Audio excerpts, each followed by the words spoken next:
Okay, so today we are going to fix this problem. Follow this step carefully. Just have to follow me carefully and the problem is going to get fixed. So head straight to your phone menu and scroll down below and try to search in for your phone settings. So when you find the phone settings, try to open it. So tap on it to open it. Then after that, you have to scroll down. When it's open, then you tap on app management or app preference. It depends on the device you're using. Then after that, what you have to do next is to tap on the first option, which is the app list. Then after that, what you have to do is to wait for it to load. And after loading, you're going to see all your app listed over here. So next, tap on the three dots at the top right corner, tap on the show system. Then you tap on the search applications over here, and you have to make sure you type in something like Google PL. Then you're going to see Google Play Services and Google Play Store. So let's deal with the first one, which is the Google Play Services. So tap on it. Now, what you have to do is to tap on notifications. As you can, it's really off, so you have to take it. You have to make sure it's turned on. So tap over here to go it's on.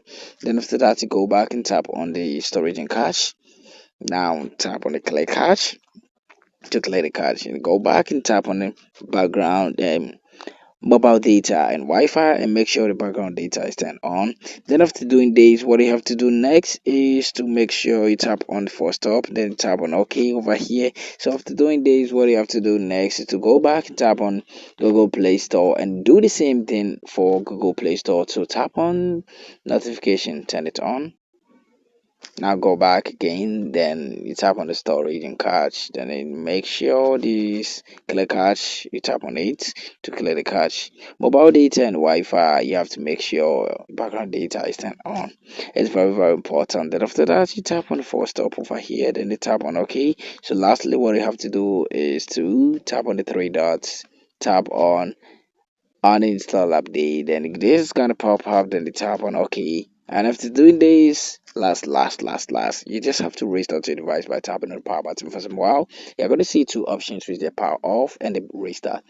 Or other devices, you're going to see reboot. It's all the same, just tap on reboot or restart to restart your device, and this problem is going to get fixed after restarting your device. Please, if this step doesn't work for you or it didn't help you, just let me know in the comment section down below, and I'm going to help you with a new trick. Thank you very much for watching this video. See you in our next video. Bye.